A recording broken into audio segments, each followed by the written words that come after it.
الحمد للہ رب العالمین، الصلاۃ والسلام علی سید الانبیاء والمرسلین وعلی آلہ واصحابہ اجمعین، اما بعد، اعوذ باللہ من الشیطان الرجیم، بسم اللہ الرحمن الرحیم، بحمد اللہ تعالیٰ ثم الحمد للہ تعالیٰ کہ رب ذوالجلال کے احسان اور کرم سے آپ نے زکوٰۃ کے مسائل سماعت فرمائے، اور یہ بھی کہ زکوٰۃ کن لوگوں کو دی جائے گی اور کن لوگوں کو نہیں دی جائے گی۔ اسی سلسلہ میں جناب حاجی صاحب نے سوال کل کیا تھا بعد میں، اور میں نے کہا تھا کہ آپ سب کے سامنے سوال کر لیں تاکہ باقی لوگوں کو بھی پتہ چل جائے۔ ان کا سوال یہ تھا کہ اگر ہم زکوٰۃ کسی ایسے شخص کو دیتے ہیں کہ جو مستور ہے، مستور کہتے ہیں کہ جس کی حالت چھپی ہوئی ہو، پتہ نہ ہو یہ بندہ امیر ہے کہ غریب ہے، کیسا ہے یا کیسا نہیں ہے، لیکن بظاہر دیکھنے میں وہ غریب محسوس ہو رہا ہو، یا بعض اوقات وہ مطالبہ کرے کہ مجھے زکوٰۃ دو، میں غریب ہوں، اور حقیقتاً وہ غریب نہ ہو، وہ جھوٹ بول کے کہے کہ جی میں غریب ہوں، میرے پاس کچھ بھی نہیں، زکوٰۃ دے دو، یا بندہ دیکھنے والا سمجھے کہ یہ غریب ہے، حقدار ہے، اس کے ظاہری حالت سے، لباس وغیرہ سے وغیرہ وغیرہ، تو پھر اس کو زکوٰۃ دے دی جائے حالانکہ وہ غریب نہ ہو، تو کیا زکوٰۃ ہو جائے گی؟ اللہ رب العزت جل وعلا نے کسی کا دل چیر کر دیکھنے کا حکم نہیں دیا۔ ہم ظاہر کو دیکھیں گے، اگر وہ آدمی واقعہ ہی غریب محسوس ہو رہا ہے، آپ اس کو زکوٰۃ دے دیں، زیادہ سے زیادہ آپ اسے یہ کہہ سکتے ہیں کہ بھائی جان یہ زکوٰۃ ہے، اگر آپ زکوٰۃ کے حقدار ہیں تو لے لیں، اگر حقدار نہیں ہیں تو نہ لیں۔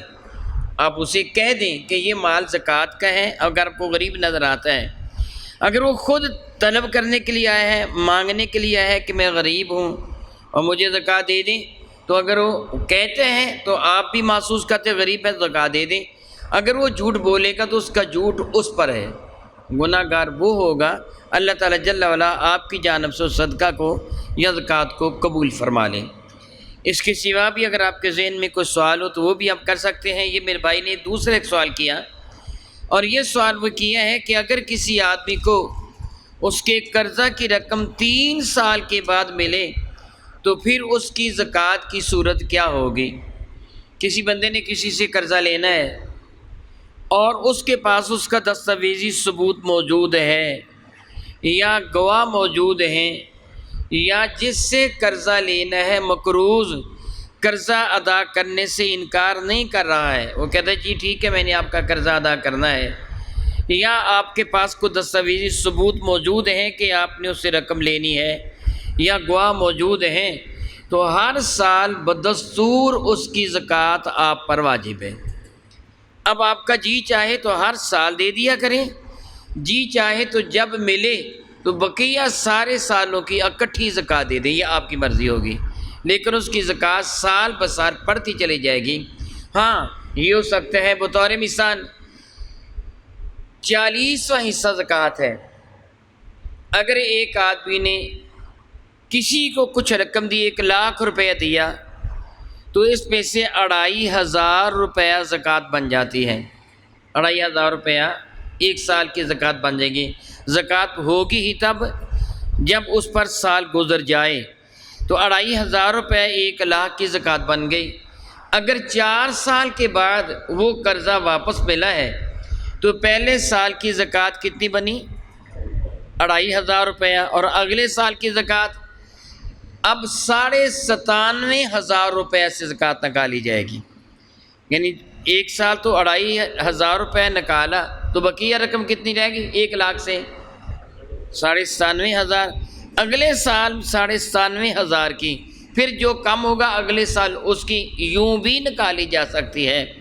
لیکن ایک آدمی کہے کہ میں اللہ تعالیٰ کی رضا کی خاطر میں زیادہ نیکی کروں گا، وہ ہر سال کی 2,500 روپے نکال دے تو اس کی مرضی ہے، اگر اضافی دے دے تو اللہ تعالیٰ جل وعلا ارشاد فرماتا ہے وَمَن تَطَوَّعَ خَيْرًا فَهُوَ خَيْرٌ لَهُ، کہ جو نیکی میں بڑھ چڑھ کر حصہ لے گا اللہ تعالیٰ اس کا درجہ مزید بلند فرما دے گا۔ دوسری صورت کہ آپ نے کسی کو قرضہ دیا اور آپ کے پاس اس کا کوئی بھی ثبوت نہیں ہے، اور اس نے انکار کر دیا کہ میں نے آپ کا قرضہ کوئی نہیں دینا ہے، وہ مکر گیا، انکار کر گیا، ایسی صورت میں اس کی زکوٰۃ نہیں ہے۔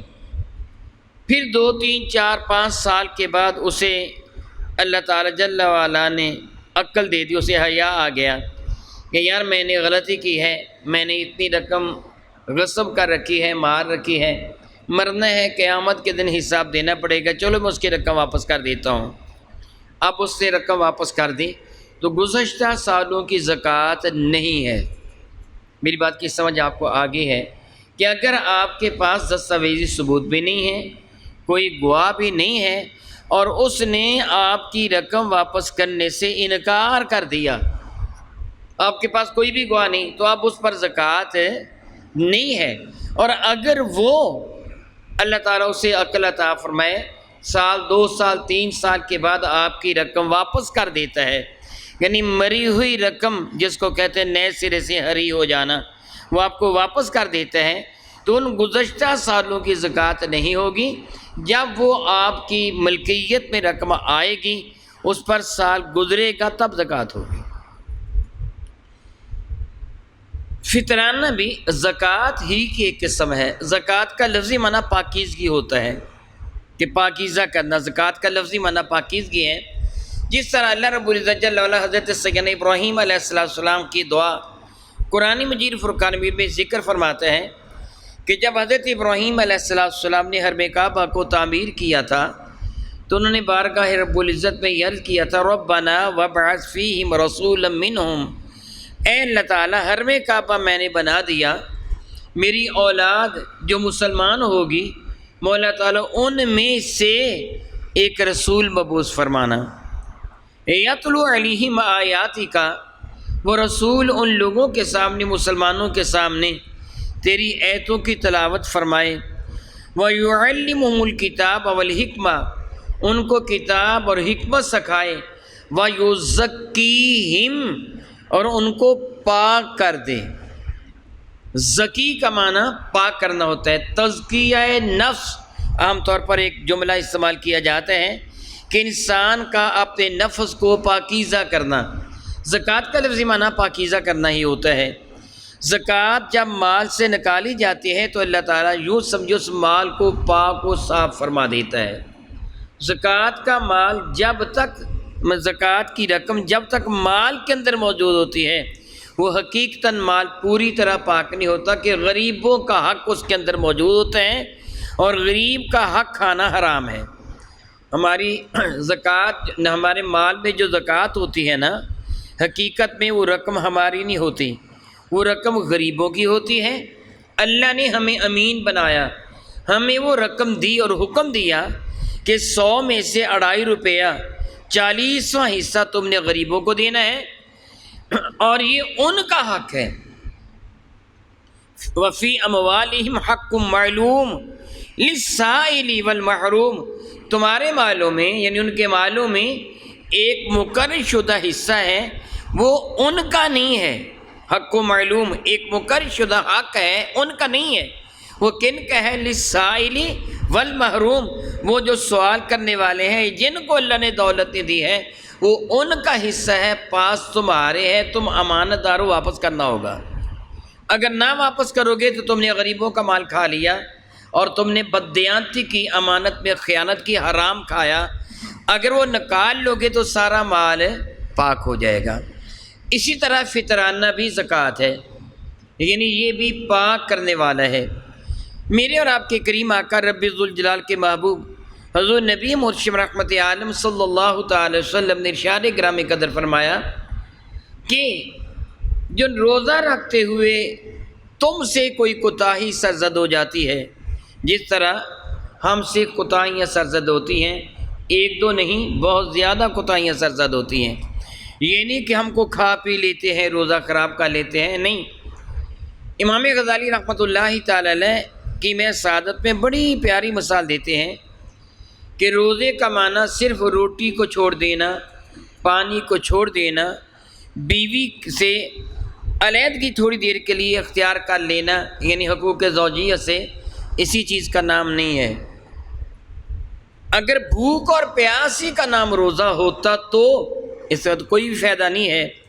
تیری آنکھ کا بھی روزہ ہے، تیرے کان کا بھی روزہ ہے، تیری زبان کا بھی روزہ ہے، تیرے ہاتھوں پاؤں کا بھی روزہ ہے۔ میرے کریم آقا رسول مرشد رحمۃ اللہ علیہ کے ارشاد گرامی قدر ہے، اگر کوئی تیرے ساتھ لڑائی کرے، جھگڑا کرے، تجھے گالی بکے، تو تو جواب اس سے کہہ دے کہ بھائی میرا روزہ ہے، یعنی میں وہ کچھ نہیں کہہ سکتا جو تو نے کہہ دیا ہے۔ اور آپ نے یہ بھی سنا کہ میرے اور آپ کے کریم آقا حضور نبی مرشد رحمت عالم صلی اللہ علیہ وسلم کی خدمت فیض درجت میں ایک شخص حاضر ہوا تھا، اس سے عرض کیا تھا یا رسول اللہ علیہ السلام میرے گھر کی خواتین نے روزہ رکھا، اب ان کی حالت بہت خراب ہو گئی ہے، یعنی روزہ لگ جانا جسے ہم کہتے ہیں پنجابی میں، بھوک اور پیاس کی وجہ سے ان کی حالت بہت غیر ہے، خراب ہے، گویا یوں سمجھیے وہ قریب المرض ہیں پیاس کی شدت کی وجہ سے۔ تو یا رسول اللہ کیا میں ان کو پانی پلا دوں، کھانا کھلا دوں، روزہ افطار کروانے کی اجازت ہے؟ اللہ اکبر اللہ اکبر، میرے نبی فرمانے لگے انہیں روزہ توڑ لیا ہے۔ اللہ تعالیٰ نے کتنا علم میرے نبی کو عطا فرمایا۔ میرے نبی نے فرمایا انہوں نے حلال سے روزہ رکھا تھا اور حرام سے توڑ لیا۔ اس آدمی نے کہا نہیں یا رسول اللہ بھی توڑا نہیں ہے، میں تو گھر سے آ رہا ہوں۔ اگر وہ روزہ توڑ لیتی، کھانا کھا لیتی یا پانی پی لیتی، ان کی حالت سمجھ جاتی۔ یا رسول اللہ ان کی حالت بڑی غیر ہے، انہوں نے مجھے بھیجا ہے کہ بارگاہ ساتمہ میں حاضری دے کر ہمارے لیے اجازت لے کہ ہم کھانا کھا لیں یا پانی پی لیں، حالت بہت خراب ہے۔ میرے کریم آقا نے دوبارہ اسے فرمایا انہوں نے حلال سے روزہ رکھا تھا، حرام سے توڑ لیا۔ اس سے مقرر کیا نہیں یا رسول اللہ میں گھر سے آ رہا ہوں، انہوں نے روزہ توڑا نہیں ہے۔ جب اس سے بار بار اصرار کیا تو میرے کریم نے فرمایا صلی اللہ تعالیٰ بھی جاؤ گھر ایک تھال پرات لینا طباق، انہیں کہنا اس میں الٹی کریں۔ وہ بندہ گھر گیا، جا کے اپنے گھر کی خواتین کو کہا تو انہوں نے ایک طباق میں پرات میں یا تھال میں الٹی کی تو تازہ خون اور گوشت کے لوتھڑے نکلے۔ وہ بندہ ڈر گیا کہ شاید ان کا معاذ اللہ تعالی جیگر یا معدہ پھٹ گیا ہے، جو یہ صورتحال ہو گئی ہے۔ وہ پریشان ہو کر وہ تھال لے کر جس پہ خون بھی تھا اور گوشت کے لوتھڑے بھی بارگاہ ساتھ امام میں حاضر ہوا اور وہ بہت پریشان تھا کہ یا رسول اللہ یہ دیکھیں ان کی حالت کیا ہو گئی۔ میرے قریب نے مسکرا کے فرمایا میں نے تجھے کیا کہا تھا، انہوں نے حلال سے رکھا تھا حرام سے توڑ دیا ہے، یہ جو کچھ ان کے پیٹ سے نکلا ہے یہ کیا ہے؟ میرے نبی نے ارشاد فرمایا انہوں نے غیبت کی تھی، اور اللہ تعالیٰ فرماتا لا یکتب بعضکم بعضا، تم دوسروں کی غیبت نہ کرو، چغلیاں نہ کیا کرو۔ ایحب احدکم ان یاکل لحم اخیہ میتا فکرہتموہ، کیا تم پسند کرتے ہو کہ اپنے مرے ہوئے بھائی کا گوشت کھاؤ حالانکہ تمہیں یہ بات ناپسند ہے؟ گویا غیبت کرنے والا مرے ہوئے مردار بھائی کا گوشت کھاتا ہے۔ حضور نے فرمایا یہ انہوں نے گوشت کھایا تھا، یعنی انہوں نے غیبت کی تھی اور غیبت کی وجہ سے روزہ انہوں نے توڑ دیا۔ یہ تو میرے نبی کا معجزہ تھا نا کہ وہ ایک شکل بن کر ان کا عمل دنیا والوں کے سامنے آ گیا۔ اس لیے امام غزالی فرماتے ہیں کہ یوں سمجھ اگر تو نے غیبت کی ہے، جھوٹ بولا ہے، چغلی کی ہے، تو اپنے روزے کو تو نے برباد کر لیا، روزے کو توڑ لیا ہے۔ ہم یہ گناہ کرتے ہیں، ہم سے غلطی ہوتی ہے، بد نظری ہوتی ہے، زبان سے ایسے کلمات نکل جاتے معاذ اللہ تعالیٰ سماد اللہ تعالیٰ جو اللہ کو ناپسند ہوتے ہیں۔ قربان جائیں اپنے کریم آقا رسول رحمت کے، فرمانے لگے جب تم صدقہ فطر ادا کرتے ہو تو دوران رمضان جو تم سے ایسی کوتاہیاں ہوئی ہوتی ہیں میرا اللہ ان کو معاف فرما دیتا ہے، گویا تمہارے روزے کو پاکیزگی میسر آ جاتی ہے۔ اس اعتبار سے فطرانہ بھی زکوٰۃ ہے۔ میرے اور آپ کے کریم آقا تاجدار بجم شفیع معظم رحمت عالم کے ایک اور ارشاد گرامی قدر ہے، اس وقت تک تمہارا روزہ زمین اور آسمان کے درمیان معلق رہتا ہے، بارگاہ رب العزت میں اسے شرف قبول سے نہیں نوازا جاتا جب تک کہ تم اس کا فطرانہ ادا نہیں کر دیتے ہو۔ گویا فطرانہ ادا کرنے سے اللہ رب العزت جل وعلا کے حضور روزے دار کا روزہ قبول ہو جاتا ہے۔ فطرانہ اسی پر ہے جو صاحب نصاب ہے، اور نصاب کے بارے میں میں قبل ازیں بتا چکا ہوں، کیا آپ مجھے بتائیں گے کہ نصاب کتنا ہوتا ہے؟ 52 تولے چاندی کی قیمت کے روپے جس کی ملکیت میں ہے وہ بندہ صاحب نصاب ہے۔ ہر صاحب نصاب پر جو بھی عاقل و بالغ اور مسلمان ہے صدقہ فطر واجب ہے، زکوٰۃ فطر واجب ہے، اور اس میں زکوٰۃ کے برعکس سال گزرنا بھی شرط نہیں ہے، یہ نہیں کہ سال گزرے گا تب صدقہ فطر واجب ہوگا، نہیں، اگر صدقہ فطر کے وجوب سے پہلے اس کے پاس اتنی رقم آ گئی کہ جس سے 52 تولے چاندی خریدی جا سکتی ہے تو صدقہ فطر اس پر واجب ہو جائے گا۔ صدقہ فطر کے واجب ہونے کا وقت اختتام سحری ہے، عید کے دن، یعنی عید الفطر کے دن جب سحری کا وقت ختم ہو رہا ہوتا ہے وہ وقت ہے صدقہ فطر کے واجب ہونے کا۔ جس طرح رمضان کب شروع ہوتا ہے؟ جب چاند طلوع ہو جاتا ہے، اس کے ساتھ ہی رمضان شروع ہو گیا، اور رمضان ختم کب ہوتا ہے؟ جب عید کا چاند طلوع ہوتا ہے، طلوع ہوتے ہی رمضان ختم ہو گیا۔ اسی طرح سحری کا وقت ہوتے ہی صدقہ فطر واجب ہو گیا۔ اس لیے اگر کوئی بندہ سحری کے وقت سے پہلے مالدار نہیں تھا اور سحری کے وقت کے بعد یہ نماز کے وقت وہ مالدار ہوا، اس پر صدقہ فطر واجب نہیں ہے۔